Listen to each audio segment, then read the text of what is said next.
자비로우신 아버지여, 이제 하나님의 자녀된 저희가 우리를 향해서 교훈하시고 말씀하시려 하시는 하나님 앞에 있습니다. 저희를 보시옵소서. 그리고 저희의 마음 눈을 열어주시옵소서.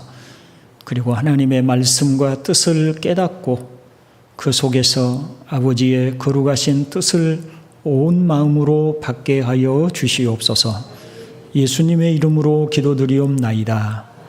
아멘. 과거에 사는 일이 힘들었을 때는 세 끼의 밥을 먹고 생존하는 것이 가장 중요했죠. 그런데 이제 생존의 문제가 해결되고 나서부터는 어떻게 하면 건강한 삶을 살 수 있을까? 어떻게 하면 건강한 인생을 살 수 있을까? 이제 이것이 매우 중요한 화두가 되었습니다. 건강한 삶을 살기 위해서 가장 중요한 것이 건강한 자존감을 갖는 것. 건강한 자존감을 갖는 것이라고 그렇게 말을 합니다. 자존감이라고 하는 것은 있는 그대로의 자신을 존중하고 사랑하는 마음을 자존감이라고 합니다. 그렇다면 우리 그리스도인들은 어떻게 건강한 자존감을 가지고 우리의 삶을 건강하고 그리고 행복하게 살아갈 수 있을까요? 오늘 본문 속에 보면 우리 그리스도인들이 얼마나 많은 사랑을 받은 사람들이고 얼마나 귀중히 여김을 받는 사람들이라고 강조하는지 모릅니다. 4절에 보면 사람이 무엇이기에 주님께서 이렇게까지 생각하여 주시며 사람의 아들이 무엇이기에 주님께서 이렇게까지 돌보아 주십니까? 라고 말을 하고 있습니다. 의문이 아닙니다. 감탄입니다. 이 말을 나중에 다시 강조하겠습니다마는 바꾸어 말하면 도대체 나라는 사람이 무엇이기에 하나님께서 이렇게까지 생각해 주십니까? 도대체 나라는 사람이 무엇이기에 이렇게까지 나를 헤아려 주십니까? 이런 감탄입니다. 하나님이 우리를 얼마나 사랑하시는지, 하나님이 우리에 대하여 얼마나 귀하게 여기시는지를 잘 말해주는 그런 시라고 말할 수 있겠습니다. 요한 사도는 요한일서 4장 9절로 10절에서 하나님의 사랑을 이렇게 표현합니다. 하나님의 사랑이 우리에게 이렇게 드러났으니 곧 하나님이 자기 외아들을 세상에 보내주셔서 우리로 하여금 그로 말미암아 살게 해 주신 것입니다. 사랑은 이 사실에 있으니 곧 우리가 하나님을 사랑한 것이 아니라 하나님이 우리를 사랑하셔서 자기 아들을 보내어 우리의 죄를 위하여 화목제물이 되게 하신 것입니다. 하였습니다. 여러분, 사람은 누구나 다 자기 자식이 다 소중합니다. 소중하지 않는 자식은 아무도 없지요.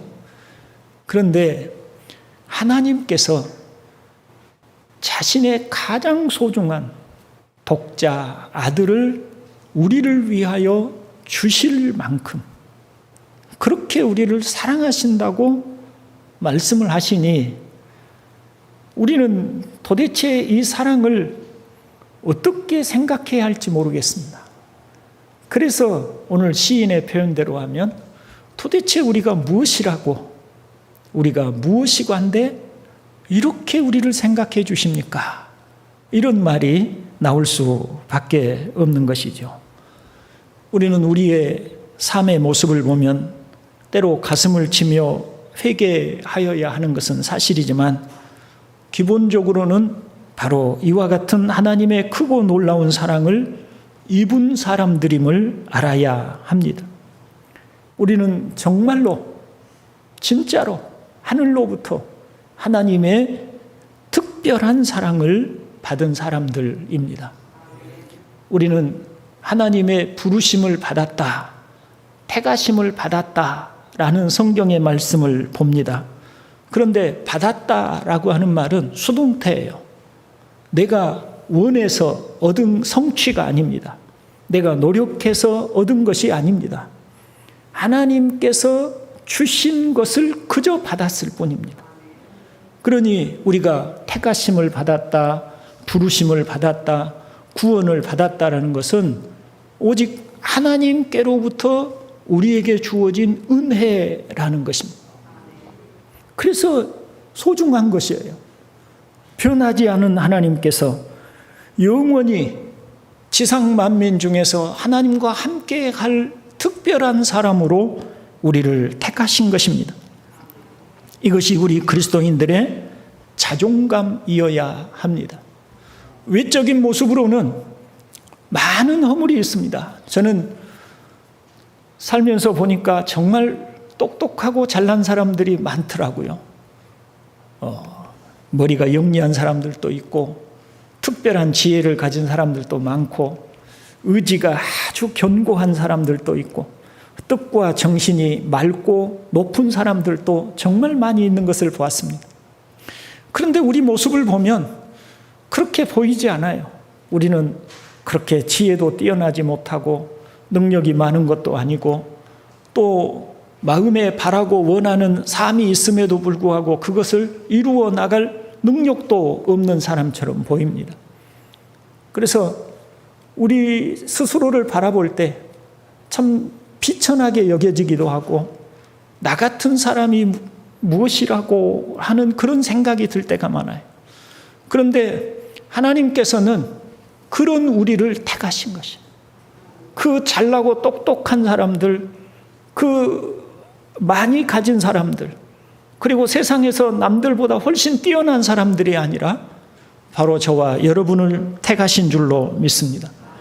그리고 그 소중한 아들을 통해서 구원해 주신 것이지요.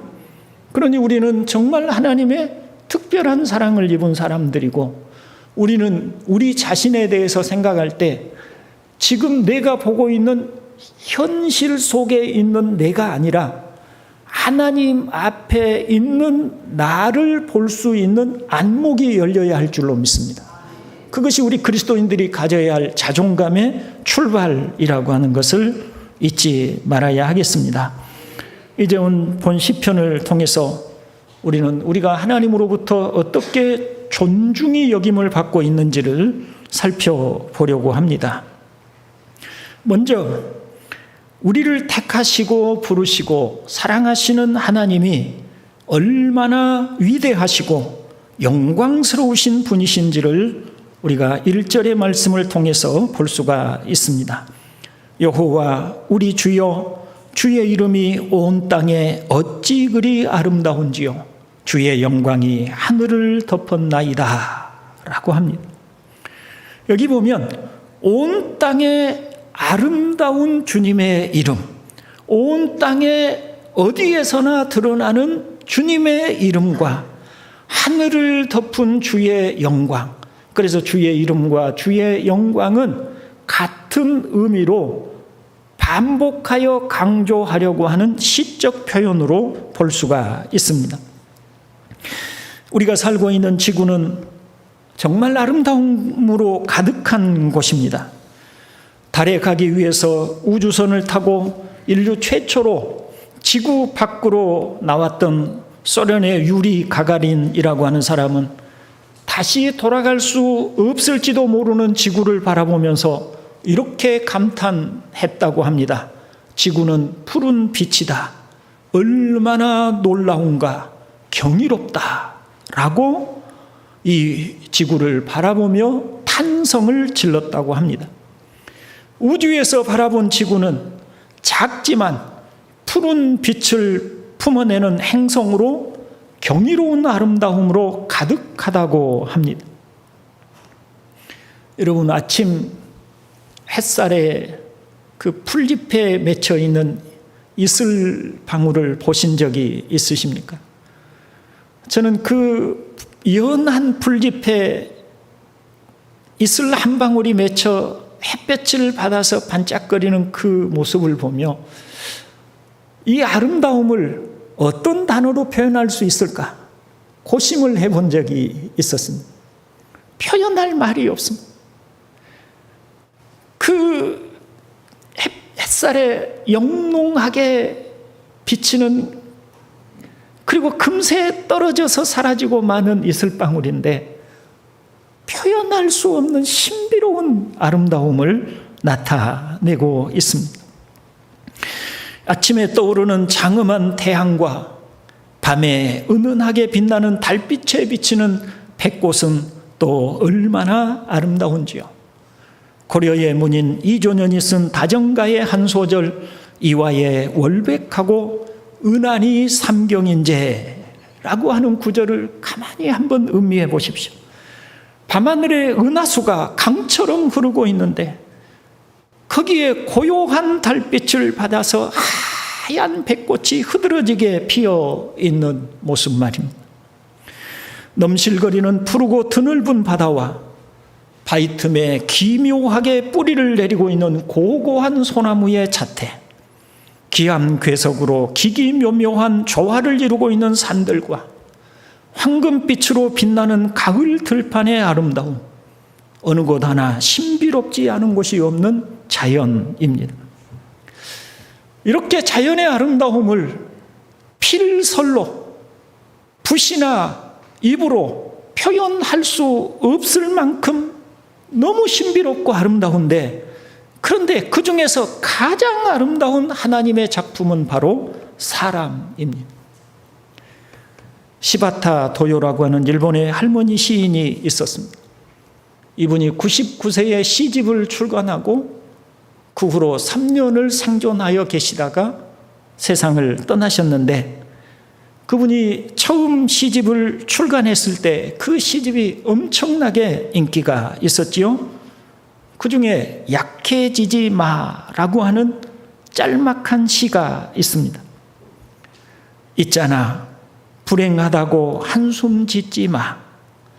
햇살과 산들바람은 한쪽 편만 들지 않아. 꿈은 평등하게 꿀 수 있는 거야. 나도 괴로운 일 많았지만 살아있어. 좋았어. 너도 약해지지 마. 여러분, 얼마나 아름다운 시입니까?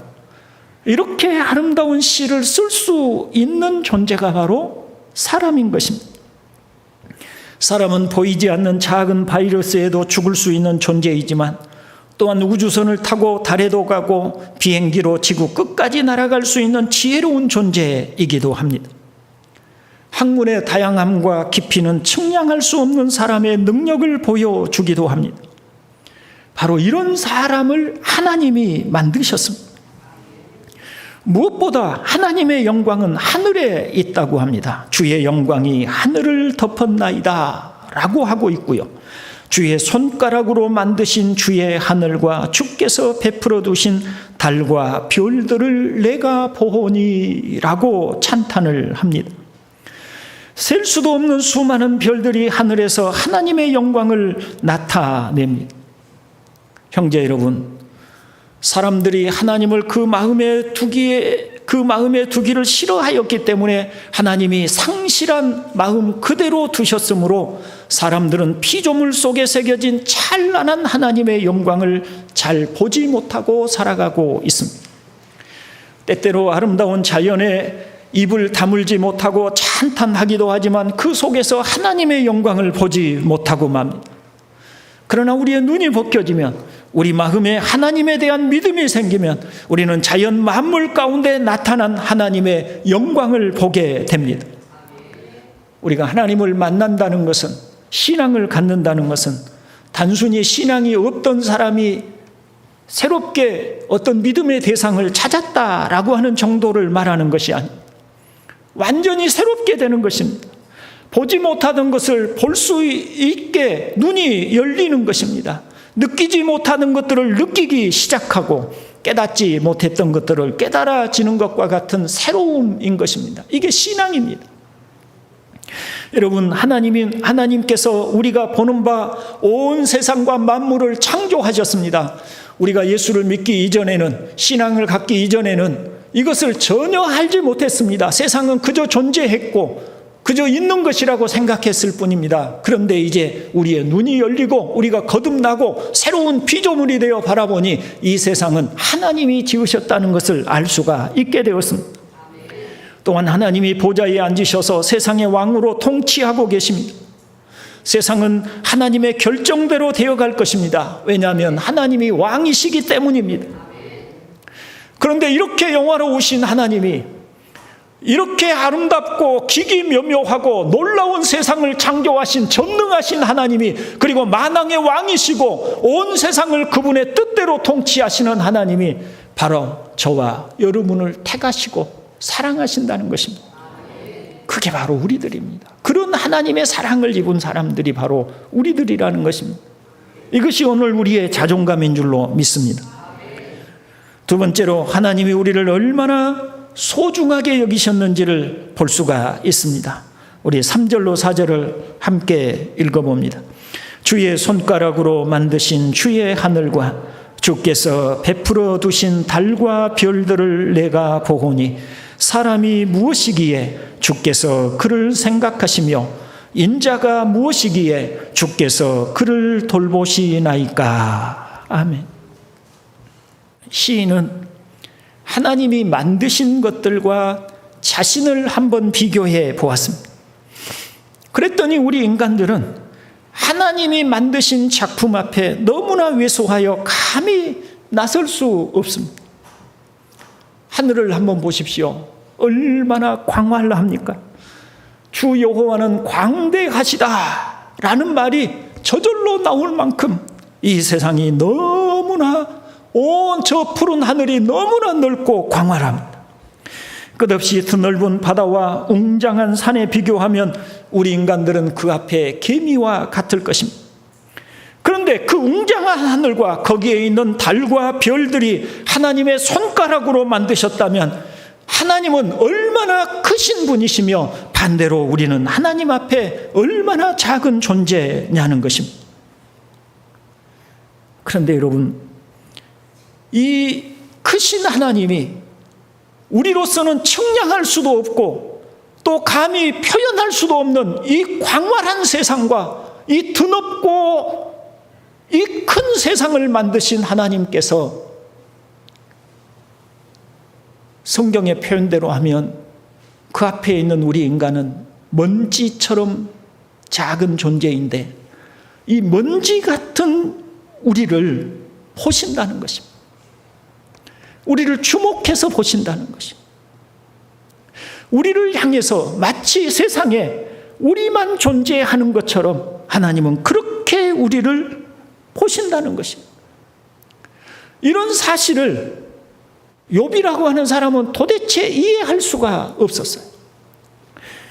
욥은 하나님 앞에 이런 질문을 던집니다. 사람이 무엇이라고 주님께서 그를 대단하게 여기십니까? 어찌하여 사람에게 마음을 두십니까? 사람을 살피시는 주님, 내가 죄를 지었다고 하여 주님에게 무슨 해라도 입으십니까? 어찌하여 나를 주님의 관역으로 삼으십니까? 어찌하여 나를 주님의 짐으로 생각하십니까? 이렇게 질문을 던지고 있어요. 창조주 하나님 앞에, 그 크신 하나님 앞에 우리는 없는 것처럼 작고 보잘것없는 존재들입니다. 여러분, 길을 가면서 개미 한 마리 지나가는 걸, 여러분의 발밑에 개미가 밟히는 걸 눈이라도 여겨보고 지나가십니까? 보이지도 않잖아요.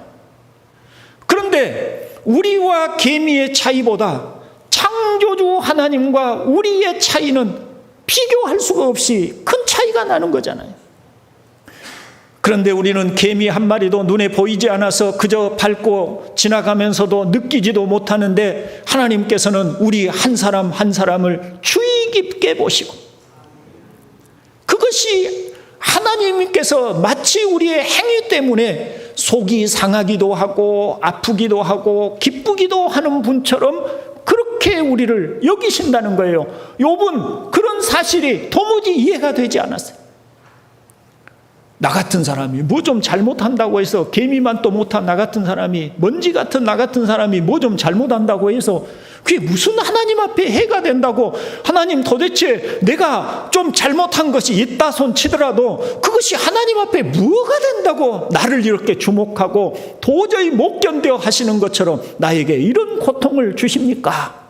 이런 얘기를 하고 있는 것입니다.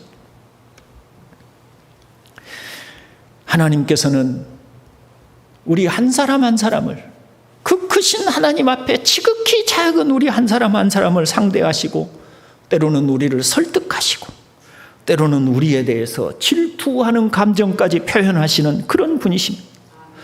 마치 하나님께서는, 여러분, 부모가 아이가 그 자랄 때 말을 안 들으면 그 아이 때문에 속상해하고 울기도 하고 매를 들고 때리면서 그 아이를 바른 길로 인도하기 위해서 막 그냥 속이 상해서 울면서 매질을 하고 그렇게 하면서 자식들을 키우잖아요. 마치 하나님이 우리를 대하시는 모습이 그렇게 보여진다는 것입니다. 그럴 때 우리는 도대체 죄가 무엇이간데, 도대체 나 같은 사람이 무엇이간데 이렇게 생각하십니까? 라는 말이 저절로 나오는 것입니다. 성경 중에 아가서가 있지요. 아가서는 원문을 보면 우리나라 사람들이 좀 젊잖아요. 우리나라 사람들이 좀 젊지 않고 유교의 영향을 받아서 그냥 좀 그 속된 말들이나 직접적인 말들을 좀 싫어하죠. 그래서 성경 아가서를 번역할 때 좀 그 내용들을 번역할 때 두리뭉실하게 번역을 하고, 또 그 야설스럽지 않게 아주 말을 이렇게 아주 빙빙 돌려가지고 아가서를 이렇게 번역을 했어요. 그래서 우리가 아가서를 읽어보면 그 무슨 말인지 잘 이해가 안 되죠. 오늘 아가서는 시적 표현이에요. 그래서 아가서를 시가서라고 합니다. 시편처럼 시로 만들어진 그런 시인데, 그런데 연애시예요. 직접적인 원문 그대로를 보면 아주 노골적인 표현을 사용하는 연애시예요. 한 남자와 한 여자가 서로 뜨겁게 그리워하고 사랑하고 서로 다투다가 헤어지고 그리고 후회하고 다시 사랑하는 님을 찾아 만나서 사랑을 얻는 그런 노래예요. 연애시 많잖아요, 세상에. 근데 왜 아가서가, 그 연애시가 솔로몬이라고 하는 사람과 술람미라고 하는 여인이 두 사람이 만나서 사랑하는 이 연애시가 왜 성경이 되었을까요? 왜 그걸 하나님의 말씀이라고 할까요? 이 아가서는 소위 신학적 용어로 메타포라고 하는데 은유예요, 은유. 무엇인가를 표현하기 위해서 어떤 비교 대상이 될 만한 어떤 것들, 표현하는데 적절한 어떤 것을 가지고 와서 표현하는 거죠. 다시 말하면 아가서는 솔로몬과 술람미 여인의 사랑을, 하나님이 우리를 사랑하고 우리가 하나님을 사랑하는 우리와 하나님과의 사랑을 노래하고 싶은데, 그것을 사람들이 이해할 수 있도록 한 남자와 한 여자의 사랑의 노래를 가지고 와서 하나님과 우리 사이를 그려놓은 것입니다. 그래서 그게 성경이 되는 것입니다. 이게 무슨 얘기냐면, 그런데 여러분, 그러면 성경은 누가 쓴 것입니까? 성령의 감동을 받은 사람이 쓴 거죠. 다시 말하면 성령은 하나님의 영이 감동해서 하나님의 마음은 이런 것이다, 그것을 사람에게 감화시켜서 그것을 하나님의 마음을 표현하게 한 것이잖아요. 그러면 하나님은 아가서를 통해서 우리에게 무엇을 보여주고 싶으신 것입니까? 하나님과 우리와의 관계는 그저 어떤 고고하고 지존하신 어떤 신과 지극히 보잘것없는 인간 사이에 명령하고 지시를 받고 또 말하면 복종해야 하는 그런 권위적이고 또 그 권위에 어쩔 수 없이 복종하는 노예 같은 그런 관계가 아니라 한 남자와 한 여자가 서로 그리워하고 사랑하고 감정의 교류를 하고 또 때로는 갈등하고 그러면서도 그것을 극복해 가면서 뜨겁게 사랑의 결실을 맺어가는 것처럼 하나님과 우리는 그렇게 서로 사랑하는 관계다라고 하는 것을 가르쳐주고 싶은 거예요. 하나님은 우리를 그렇게 사랑하고 싶어 하는 거예요. 여러분, 연애할 때 한 청년과 한 처녀가 서로 연애를 시작을 했습니다. 아마 이 청년과 처녀의 눈에는 오직 세상에 단 두 사람만 있을 거예요. 한 사람만 보일 거예요. 자신의 사랑하는 사람만이 눈에 보이고 사랑하는 사람만이 마음에 있고 사랑하는 사람만이 항상 그의 생각을 떠나지 않을 거예요. 하나님은 우리라는 존재가 하나님 앞에 그런 존재라는 것을 아가서를 통해서 우리에게 보여주고 싶으신 것이에요. 그게 하나님이 우리를 생각하시는 마음이라고 하는 것입니다. 생각해 보면 우리가 신앙생활 잘한다고 그것이 하나님께 무슨 유익이 있겠습니까? 우리가 아무리 잘 믿는다고 하여 하나님 앞에 내어놓기에는 너무나 보잘것없는 것들이며 오히려 당연한 것들입니다. 그런데 하나님은 우리의 작은 믿음을 이 세상 다른 어떤 위대한 것들보다 더 크게 기뻐하십니다. 그리고 그 작은 믿음을 통해 산을 움직이는 능력이 나타나게 하시는 분이십니다. 하나님이 우리를 얼마나 존귀하게 여기시는지를 구체적으로 좀 보겠습니다. 5절로 8절을 표준 세번역으로 같이 한번 읽어봅니다. 주님께서는 그를 하나님보다 조금 못하게 하시고 그에게 존귀하고 영화로운 왕관을 씌워주셨습니다. 주님께서 손수 지으신 만물을 다스리게 하시고 모든 것을 그의 발 아래에 두셨습니다. 크고 작은 온갖 집짐승과 들짐승까지도 하늘을 나는 새들과 바다에서 놀고 있는 물고기와 물길 따라 움직이는 모든 것을 사람이 다스리게 하셨습니다. 단지 피조물에 불과한 우리를 하나님은 모든 피조물을 다스리는 위치로 세워주셨다는 말씀이고, 이 구절은 창세기 1장 27절로 28절의 반복이죠. 창세기 1장 27절로 28절을 읽어봅니다. 하나님이 자기 형상 곧 하나님의 형상대로 사람을 창조하시되 남자와 여자를 창조하시고 하나님이 그들에게 복을 주시며 하나님이 그들에게 이르시되 생육하고 번성하여 땅에 충만하라. 땅을 정복하라. 바다의 물고기와 하늘의 새와 땅에 움직이는 모든 생물을 다스리라 하시니라. 아멘. 이 말씀을 이 시인이 5절로 8절에서 풀어서 말하고 있는 것입니다. 동산교회 형제 여러분, 천사는 하나님이 지으신 피조물 가운데 매우 독특하고 특별한 존재입니다. 우리 사람처럼 육체를 가지지 않고 오히려 하나님처럼 영으로 존재합니다. 마귀를 따르는 악한 천사들을 제외하고 하나님을 수종드는 천사들은 우리와 같이 죄와 허물이 있는 존재들이 아닙니다. 아무런 죄도 허물도 없는 존재들입니다. 그런 하나님의 거룩한 보좌 앞에서 하나님을 찬송하며 하나님의 빛에 휩싸여 있는 자들입니다.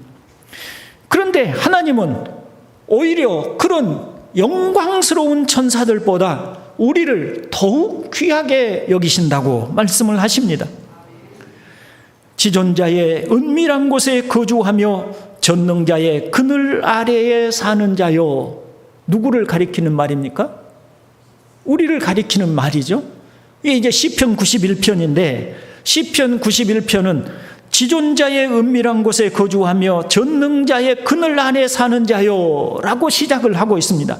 근데 11절에 가보면 이렇게 말을 하고 있습니다. 그가 너를 위하여 그의 천사들을 명령하사 내 모든 길에서 너를 지키게 하심이라 하였습니다. 하나님께서 정말 그 영으로 존재하는 그리고 그 수많은 천사들, 그 아무 죄도 없이 거룩하고 순결한 그 천사들을, 이 허물 많은 우리 인간들, 하나님의 자녀들을 섬기고 보호하도록 하나님이 그렇게 쓰시고 계시다는 말씀을 하고 계시는 것입니다. 히브리서 1장 14절에도 그러죠. 모든 천사들은 섬기는 영으로서 구원받을 상속자들을 위하여 섬기라고 보내심이 아니냐라고 말씀을 하고 있습니다. 지금 우리 눈에 보이지 않지만, 영이기 때문에 보이지 않지만, 이 교회 안에도 하나님의 천사들이 아마 많이 있을 거예요. 왜 그 천사들이 이곳에 있냐면, 하나님께서 하나님의 택하시고 구원한 하나님의 자녀인 우리를 보호하고 도우라고 하나님의 뜻으로 우리에게, 그 천사들에게 명령하시고 우리에게 보내주셨기 때문입니다. 주님께서는 이런 말씀도 하셨죠. 작은 소자 하나에게 물 한 그릇 대접하는 것도 결코 상을 잃지 않을 것이다. 왜냐하면 그 작은 아이 하나를 돌보는 천사가 하늘에서 우리가 한 일을 하나님께 고하기 때문이다 라는 취지로 말씀을 하고 계세요. 그러니 하나님이 하나님의 택한 백성들, 예수 그리스도의 피로 값주고 사신 그의 자녀된 우리 한 사람 한 사람을 얼마나 소중히 여기고 있냐, 그 말이에요. 그래서 하나님이 우리를 섬기는 천사들을 보내주신 거예요. 그래서 우리를 보호하시고 우리를 돕게 하시고 우리와 함께 있게 하여 주시는 것이에요. 그게 하나님이에요. 여러분, 우리는 눈에 보이는 우리의 현실과 또 다른 우리의 모습을 볼 수 있어야 합니다. 눈에 보이는 우리의 현실은 지혜도 뛰어나지 않고 돈도 많지 않고 남들보다 더 우수한 사람들도 결코 아닙니다. 눈에 보이는 우리는 실수도 많고 허물도 많고 여러 면에 보아도 칭찬할 만한, 사랑받을 만한 것이 없어 보이기도 합니다. 정말 성경의 표현대로 지렁이 같은 너 야곱아 하고 표현한 것처럼 어찌 보면 지렁이처럼 천박하게 여겨질 만한 그런 삶을 살고 있는 우리들인지 모릅니다. 그런데 하나님은 그렇게 우리를 여기시지 않습니다. 하나님 앞에 있는 우리는 존귀한 자들인 줄로 믿습니다. 하나님은 우리와 영원히 함께 하기를 원하십니다. 특별히 여러분, 자녀의 영을 주셔서, 우리에게 자녀의 영을 주셔서 하나님을 아빠, 아버지라고 부르게 하시고, 하나님은 우리의 아버지가 되시고 우리는 그분의 자녀가 되어 영원히 하나님과 함께 거할 목표를 하나님이 세우셨고, 그 일을 위해서 오늘 우리들에게 역사하고 계시다는 것을 생각해 보십시오. 지금 우리 세상 속에 살고 있는 우리의 현재의 모습은 비루하게 보이고 비천하게 보일는지 모르지만, 그러나 아닙니다. 하나님은 우리를 영화롭게 하실 것입니다. 천사들처럼 아무 흠도 티도 없는 거룩한 존재로 우리를 다시 새롭게 하실 것이고, 그 하나님께서는 우리와 영원히 아버지와 아들의 관계가 되어, 아버지와 자녀의 관계가 되어 영원히 함께 하실 것입니다. 그런 뜻과 목적을 우리를 향해 가지시고 계시다는 거예요. 세상에 참 천박해 보이고 못나 보이는 우리들이지만 하나님께서는 잘난 사람들이 아니라 이런 우리를 택하시고 부르셔서 그런 뜻을 세우시고 그 목표를 향해서 우리를 이끌어가고 계시다는 사실을 믿으시기를 바랍니다. 이런 사실을 깨달은 시인은 도대체 사람이 무엇이간데, 이 사람은 그냥 모든 사람을 얘기하는 게 아니에요. 하나님의 백성으로 있는 사람을 얘기를 하는 것입니다. 도대체 우리가 무엇이간데 하나님이 우리를 이렇게까지 생각해 주십니까? 라고 하시는 거예요. 그리스도 안에서 하나님 앞에 이렇게 귀중히 여김을 받는 그런 사실을 우리가 인식하고, 그 사실을 우리가 믿음으로 우리 자신을 건강한 자존감을 갖는 사람으로 세우시기를 바랍니다. 그래서 하나님께 영광을 돌려드릴 뿐만 아니라 또 우리 땅에서 사람들이 우리를 향해서 혹시 비웃는다든지 우리를 멸시하는 일이 있을지라도 우리는 그래, 나는 그런 사람이 맞다. 나는 그래, 보잘것없어. 그러나 하늘의 하나님이 나를 택하시고 구원하시고 자녀로 삼으신 사람이다. 그래서 나는 나를 사랑하고 존중히 여긴다고 말할 수 있는 그런 저와 여러분 되실 수 있기를 주님의 이름으로 축원을 드립니다. 기도하겠습니다. 자비로우신 아버지여, 우리 눈을 열어 진리를 보게 하여 주옵소서. 진리의 성령이 빛을 비춰 우리 속에 참과 거짓을 보게 하여 주시옵소서. 우리를 스스로를 멸시하고 천하게 여기는 마귀의 속임수에 속지 않게 하여 주시옵고, 우리를 사랑하신다고 말씀하시는 하나님의 음성을 듣게 하여 주시옵소서. 그래서 우리 동산교회 형제들이 예수 그리스도 안에서 구속받은 하나님의 자녀로 얼마나 귀중히 여김을 받은 사람들인가를 마음 깊이 헤아리며 사랑하며 감사하며 살게 하여 주시옵소서. 구주 예수님의 이름으로 기도드리옵나이다. 아멘. 자리에 일어서셔서